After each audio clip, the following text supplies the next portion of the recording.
let's go with some free response questions from exam 3. Okay, let's start with this one. Sometimes when people are stressed, they might drink too much alcohol. Some of the compounds that contribute to hangover are shown. Okay, it doesn't matter to us. Okay, anyway, match these substances with the vapor pressure curves shown and justify your reasoning. Okay, so we have to predict the intermolecular force strengths here. Okay, so now if you take something like all of these compounds are polar, okay, therefore they have dispersion and dipole-dipole interactions for sure, all of them. Okay, but on top of that, option C, the molecule C has this OH group over here, meaning hydrogen covalently bonded to oxygen. We know when we have hydrogen covalently bonded to either nitrogen, oxygen, or fluorine, you can have hydrogen bonding forces on top of dispersion and dipole-dipole. Therefore, I would expect C to have the strongest intermolecular forces. Therefore, it's going to have the lowest vapor pressure at any given temperature, meaning it's the least volatile compound. Therefore, C would be over here. Okay. Now, maybe, we can write why we did that already. Okay. C, we actually do it. Okay. C has hydrogen bonding forces apart from dispersion and dipole-dipole.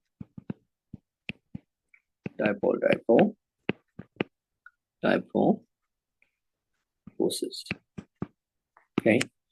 Therefore, overall intermolecular forces are strongest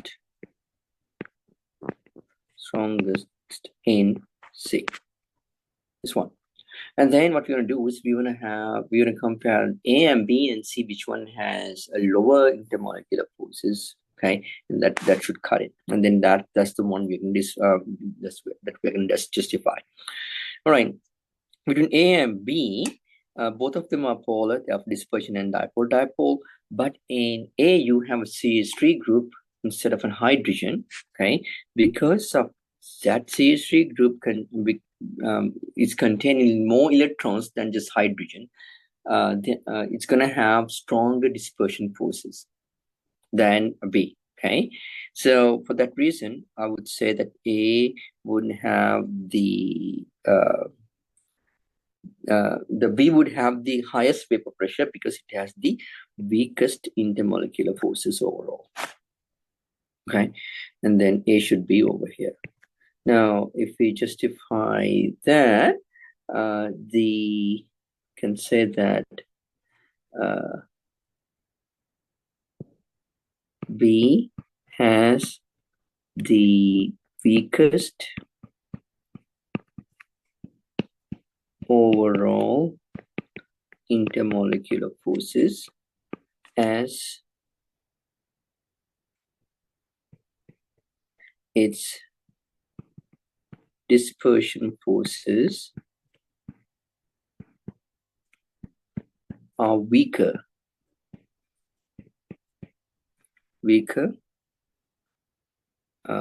due to lack of electrons or having less electrons, due to having less electrons than A. Okay, in other words, less polarizable.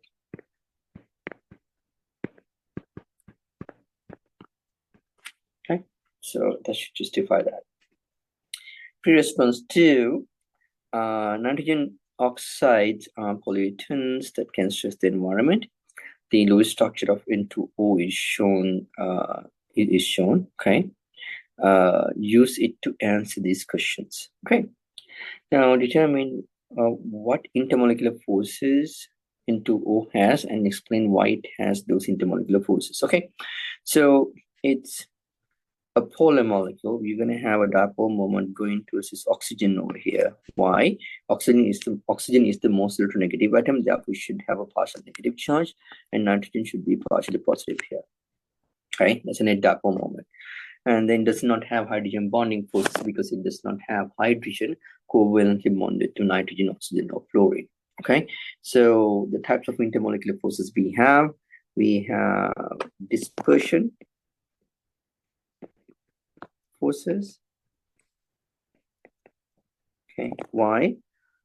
All the molecules have any molecule has all the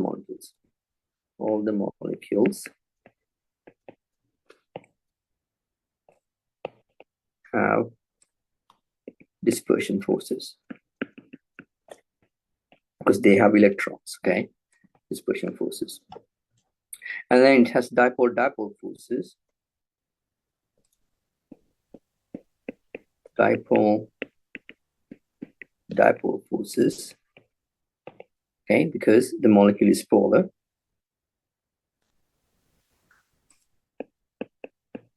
Polar molecules. Okay, now actually I'm going to refresh that.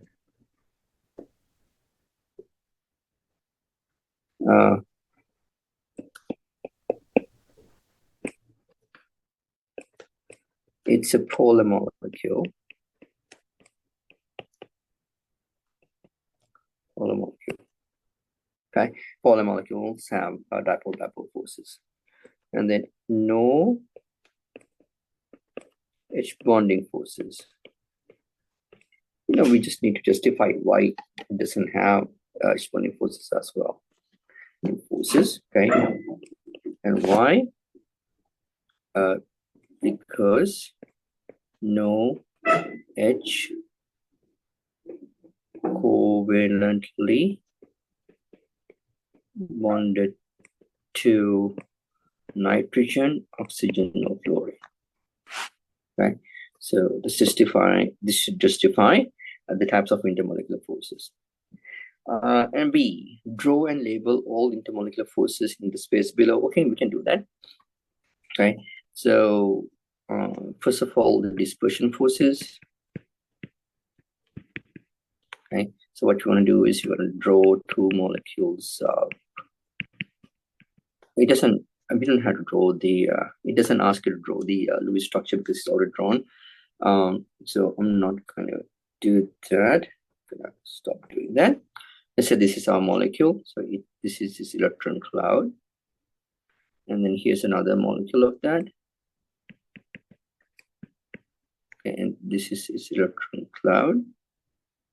Okay, and then I'm going to randomly assign partial charges, plus, minus, and plus, minus, and they interact. I'm going to draw 3 dots between the opposite partial charges to show that they are interacting with each other. Okay, that's that. And then I need to draw the dipole forces. Okay, so all I have to do is draw 2 dipoles. Okay, to show that they interact head to tail. Head is partially negative, that is attracted to the tail of the adjacent dipole, which is partially positive. Okay, so one way you can do this is you can draw the molecule on top of it, and then here's the molecule, and then here's the other one. Okay, so can be a little bit more clear if I have different color. Here's one dipole interacting with the other dipole head to tail. Okay, so this should be my dipole interactions. Right, moving on to question 3. This molecule is one of the primary components of smell emitted by skunks. When they are stressed, make 2 modifications to this molecule to make it less volatile, and explain why that modification will result in a less volatile molecule. So if you want to make it less volatile, you want to strengthen the intermolecular forces between those molecules. Okay, so right now, what I would do is molecule drawing with two modifications. Two modifications. Okay, anyway,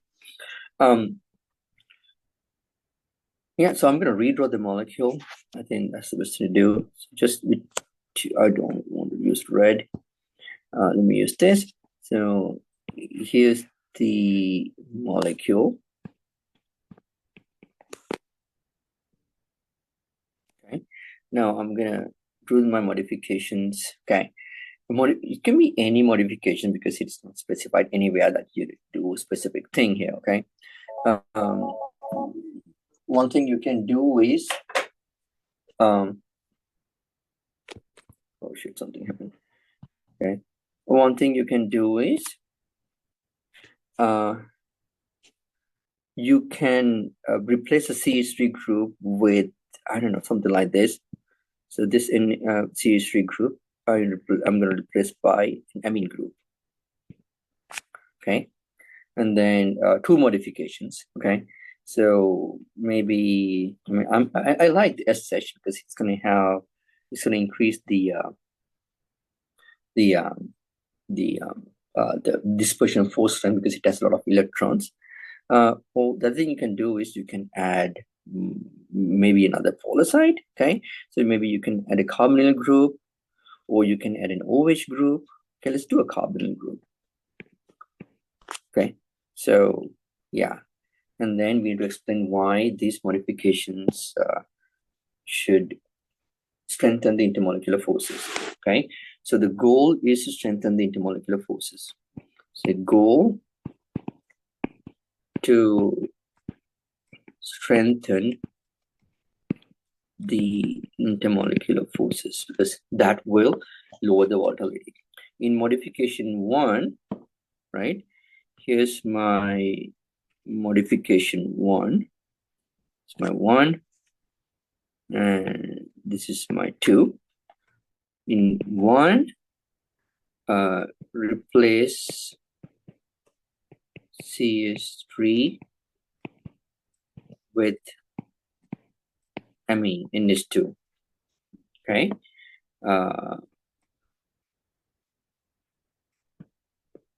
made the molecule more polar with hydrogen bonding sites.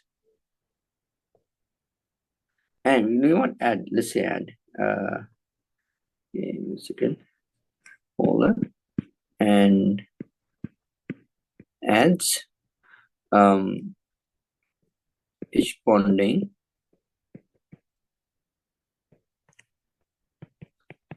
sites. Okay, and then this will strengthen the hydrogen bonding forces and dipole-dipole. Okay, DD, we're going to define DD and HB are strengthened. Okay, and then I'm going to say what DD and HB stands for. HB hydrogen bonding forces, and then DD dipole forces. Okay, and that is that. And then I did the second modification, added carbonyl group. Well, let's say that CO group. Okay, so this makes the molecule more polar.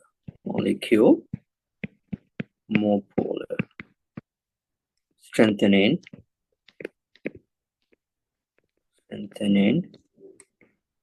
the dipole forces. okay, because I defined DD as dipole-dipole forces here.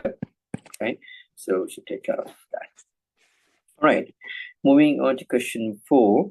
3 different hydrogen bonding interactions between this molecule of molecule and water are shown below. Identify which of these interactions are valid and explain your reasoning for why they are or are not hydrogen bonding interactions. All right. So interaction 1 is not hydrogen bonding. Okay. Because it's invalid. Okay. Why?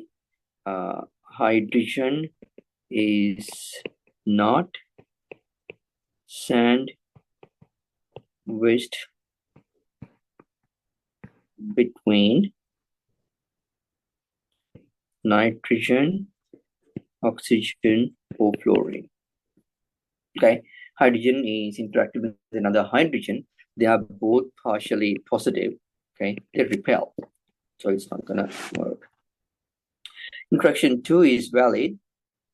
Okay, why it is valid? Okay, so the requirements. Okay, we have H, hydrogen covalently bonded to oxygen. Okay, it needs to be covalently bonded to nitrogen, oxygen, or fluorine. That's requirement 1. And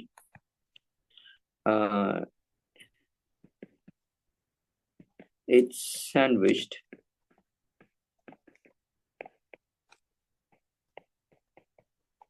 between 2 O atoms. It's pretty good. And then 3 is invalid. Okay, why?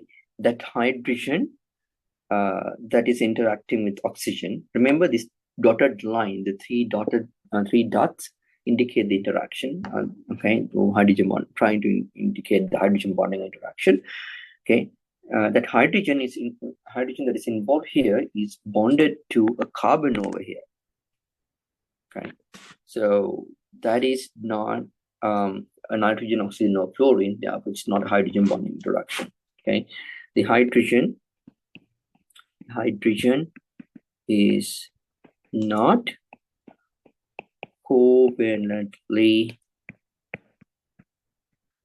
bonded to nitrogen, oxygen, or fluorine. Okay, for that reason, that is invalid. So only interaction 2 is valid. Okay, now last question. We are given some information, and I think we need to draw a Venn diagram and justify it. It is generally insoluble. Insoluble. Okay, so this tells me number of configurations wise. The mixed state has a lower number of configurations, and the solubility does not change with temperature. And these are the important things. Okay, so if it is generally insoluble, the mixed state should have a lower number of configurations, number of justification. Okay, so then you cannot see the unfortunately I can't see it anyway. The x-axis is number of configurations. Okay, so the number of configurations wise, the mixed state has a lower number of configurations than the unmixed state. Okay, now we can write this here as well. M is less than UM. Why? It's generally insoluble. Mixed M has a lower number of configurations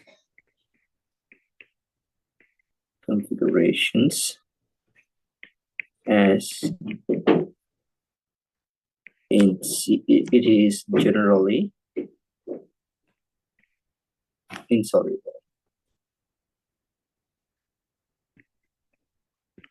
Okay, that's number 1. And then the potential energy. Okay, so you're told that solubility is not affected by temperature, meaning potential energy wise, they should be at the same level, right? Potential energy wise, M should be equal to our next day. Okay, so if you draw this peg diagram, it should look something like this. So M U M, okay, because if one had a lower potential energy than the other, then increasing temperature or decreasing temperature should affect the solubility. But if you're told that it is not affected, that means the mixed and the unmixed should be at the same level. All right. So therefore, this should be the answer, and then that should cover all the pre-response questions in this exam. I hope this helped. I'll see you guys in class. Bye, everybody.